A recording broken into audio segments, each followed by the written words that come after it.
Now we circle back around to sacrifice, because I think that's another very, Sure. very important concept. I actually believe that it's the core message of the Bible is sacrifice. Um, so I don't know. It felt like you were saying that sacrifice, you were implying that there was something negative about sacrifice, and I was hoping that you could put some more meat on that, because I see that as the path forward. So my challenge with sacrifice is that it's imbalanced, in my opinion, in a lot of times, a lot of ways. Like, and it's not true sacrifice, right? So there's I think there's a text to obey is better than sacrifice or something like that, right? I'm maybe getting that wrong, but so Sure.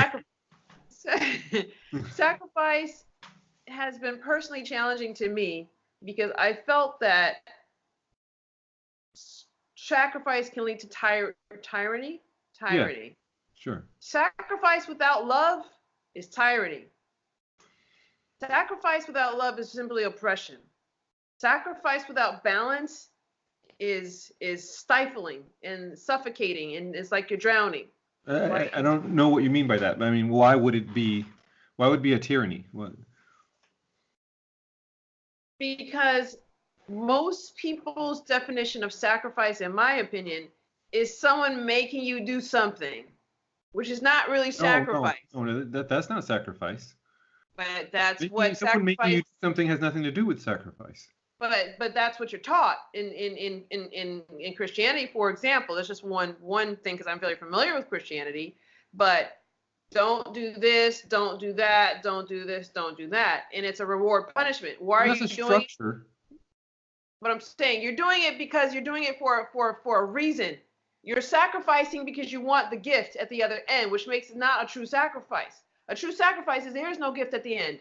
You sacrifice and there is no heaven at the end. You sacrifice and there's no blessing at the end, right? The sacrifice to get a blessing is just compensation. It's not sacrifice. No, I disagree with you. I disagree with you. See, I think maybe we just need to talk a little bit about the definition of sacrifice from what I would call a theological position. All right, let's hear it.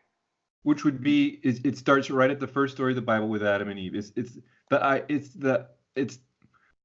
the age of consciousness where you can view the future. It's the future itself. Okay? So it means that I will sacrifice. I will do something in the present in order for the future. Because, you know, if you're a dog or a chimpanzee or whatever else, you don't have a concept of the future. And so you just do and do and do in the present tense. You know what I mean? You eat up all the food. You put a plate in front of a dog, he eats the whole thing. He's not going to say, I need to save a portion of this because I may be hungry tomorrow. He won't do it. Okay. Because he cannot conceptualize the future. Human beings at the age of consciousness can conceptualize the future. This is what God told Adam when he was cursed. Because I think the story is about the opening of the eyes. It does say, you know, their eyes were opened. And I think it's a story of the age of consciousness. And then the curse is, well, you're going to have to work. And what does work mean? Work means that I can do something now so that I can survive inerrantly through time.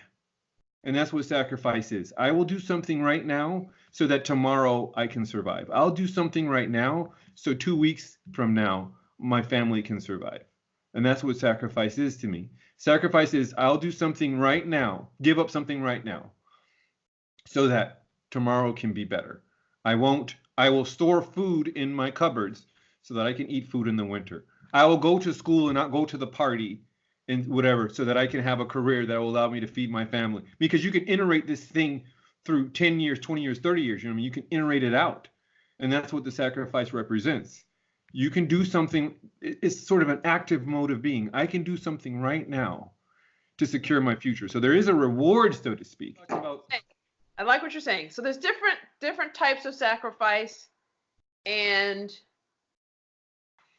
humans have the ability to see into the future and plan for the future. So they're going to sacrifice something now for the future. So they have a cost-benefit analysis and an opportunity cost.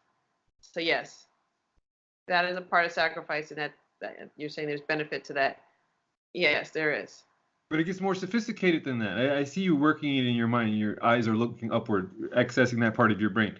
But so it's more sophisticated than that, because it's also saying in the Bible that depending on your sacrifice, then the back end result in the future could be more if you sacrifice the most thing. This is why when they're sacrificing animals, they sacrifice the fat, and you talk about God having the beautiful incense. God loves, when Noah sacrificed the animals, and it says God loved the smell of the incense, because what they would do, they would burn the fat of the animals on these sacrificial things. And that's the highest end part of the animal, because you could eat that fat, and that will allow you to live for days and days and days. You know what I mean? So they would burn that, and there will be a particular incense in the air from the burning of the fat of the animal. That would be considered a high quality sacrifice. So metaphorically, that means as you move up and have the highest quality sacrifice, that you can have the highest quality result. And that would be a reference to Christ. If you can sacrifice the perfection, the perfect sacrifice, right? Then you will have the perfect result. So you can have a small sacrifice, small result, mid, high, perfection. Sure. I mean, I like what you're saying. I really do. I love that you put the context of what type of sacrifice gives what kind of result. But then the question arises in my mind is, what's the ultimate sacrifice? What's the perfect sacrifice? What did Christ sacrifice? He sacrificed everything. Right. I mean, he did not store up food for the winter. He said, don't store up food for the winter. He said, just be present now. Let God provide you clothing. The birds in the grass don't feed themselves or clothe themselves. God does it. So it's like the ultimate sacrifice is what then? It's more of a theoretical of what we're talking about, the ascent and descent.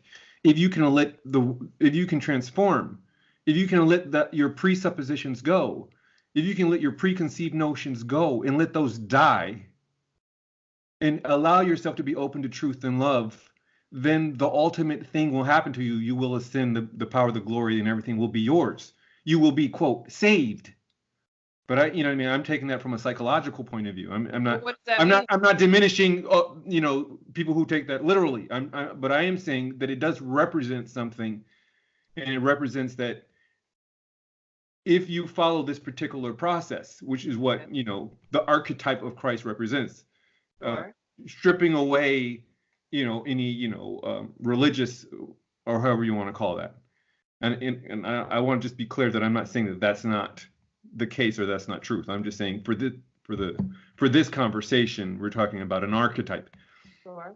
And that particular archetype is saying, if you have the highest principles that you can think of, which will be truth and love, and you allow those presuppositions to burn off, and you orientate your life toward these principles and let those old ones die, then something will happen to you. You will be transformed to something else. You will ascend. You will become the checkmark there. You won't have to worry about that thing about going down into non-existence or whatever else. He took the suffering of the world, good and bad, everything. You know what I mean? He was Logos. He took the suffering of the world, and he showed you what the ultimate sacrifice is, which is a process. I mean, I followed you up until the last part. I agree with everything you said. The ultimate sacrifice is what? Process. Process of what? Process itself. Oh. How can that be the ultimate sacrifice? Well, okay. Think about it this way.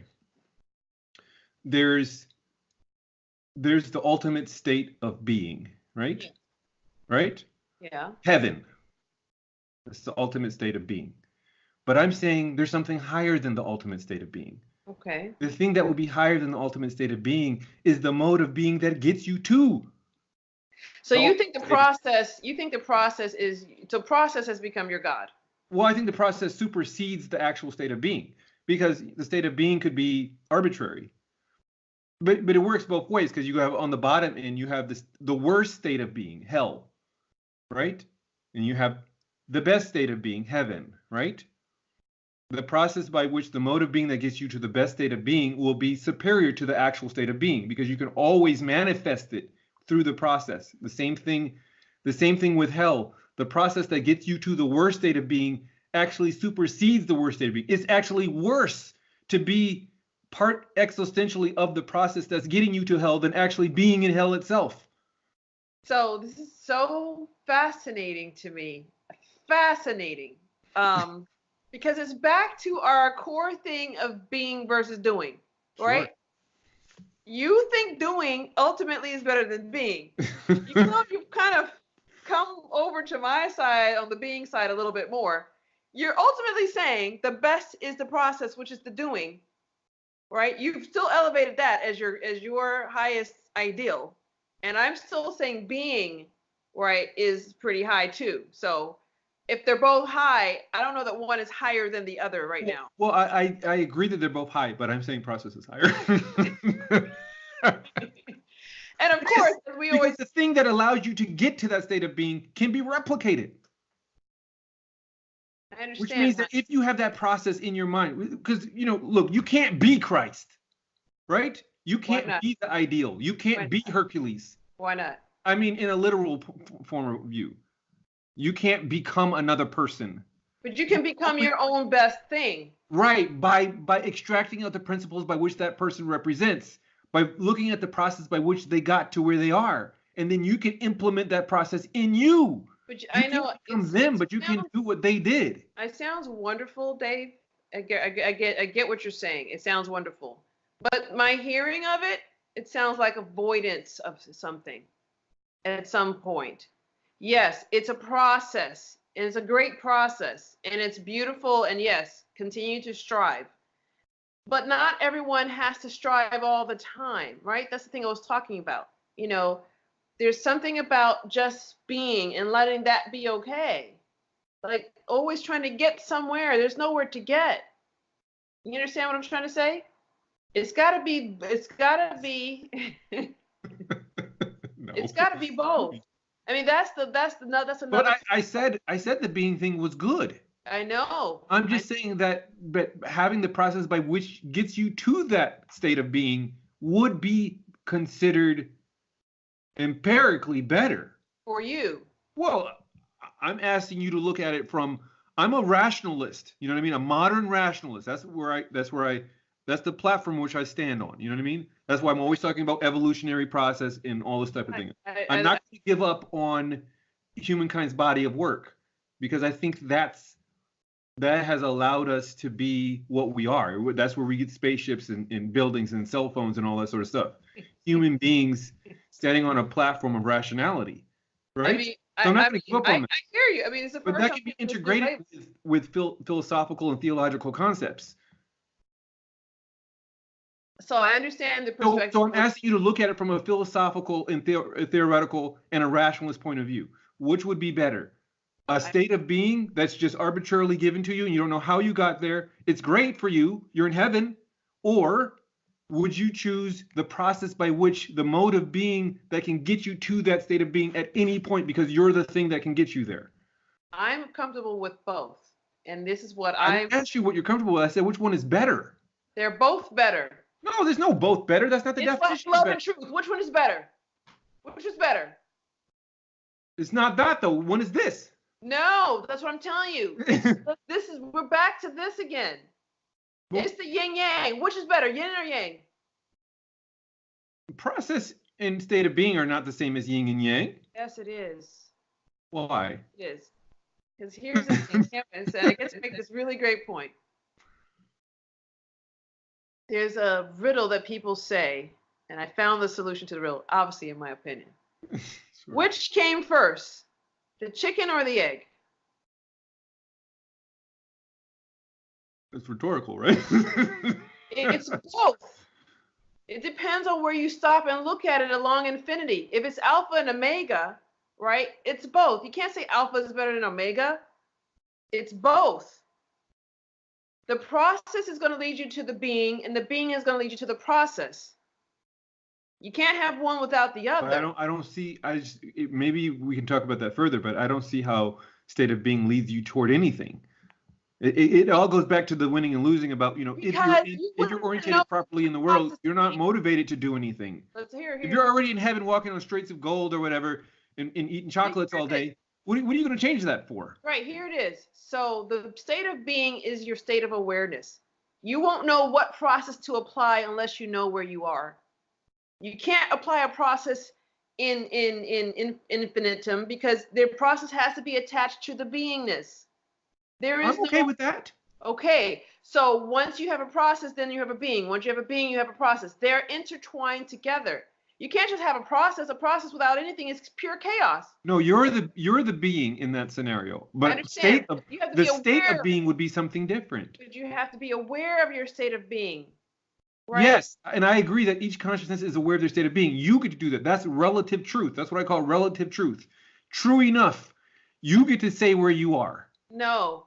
Each individual gets to say where they are. No. This is more than just you get to say where you are. This is an awareness of what is that a process can be applied to.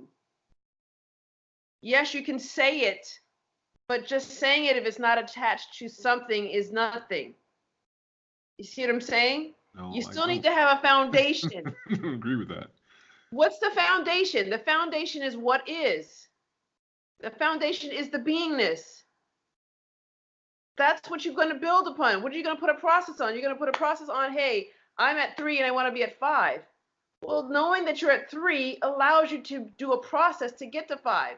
And then when you get to 5, how are you going to know what to do next? You have to see the 5 to get to the 10. Right? Okay.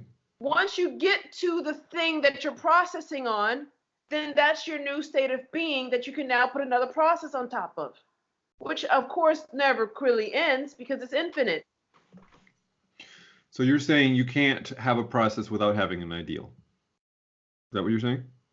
Not just an ideal is a part of a being. Well, the ideal is what you're looking at. Like you're looking at something and saying, I want that. Right, that's the ideal, that's the future. I'm not even saying that. I am saying what's here now. Let's be present here. Why are you avoiding being present? You're so ready to go to the future because you're so clever and you want to like make sure you can have food next year, but you're missing out what's here. Go to your kid's game and be present now instead of just like I'm going to provide for his college. He may not make it to college. Be present here. Enjoy the fact that he's laughing with you now. Be present. That's the being. You get it? You're so many people are so focused on the future that they can't even be present. I'm saying the present has value because that's where we are. We're in the now. We're in the eternal now. Yes, we can sacrifice for the future, but sacrificing the future, you're going to avoid the gift of the present. The present is the present. This is the being here and now.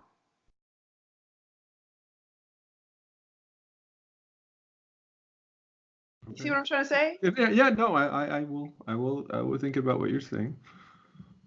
This is the gift. Because that sounds right. I don't think you should sacrifice the here and now. I mean, Okay. there's obviously somewhere in the sacrificial system where you're not dead in the now. You know what I mean? Like you can't send all your food for tomorrow. Right. You certainly have to eat something now. Right, and not only can you. But that doesn't preclude the fact that you won't eat all of your food. I understand, but while you're sacrificing some food for tomorrow, can you truly enjoy the taste of the food, the savoriness of it now?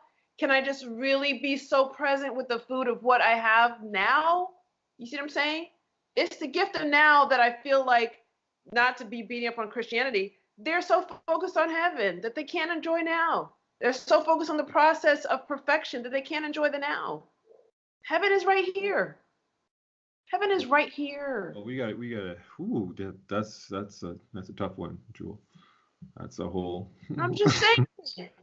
We're trying to get to heaven and screwing up everybody here. We so mean to each other at church because we're trying to get to heaven. Heaven is here right now. But people are suffering. That's the problem. I understand there's suffering, and we have to deal with suffering because suffering is a part of that sacrifice thing, right? Suffering is tied to sacrifice, but a part of the suffering is because we're trying to get somewhere and we don't think we can get there. That's why we're suffering. That's part of it.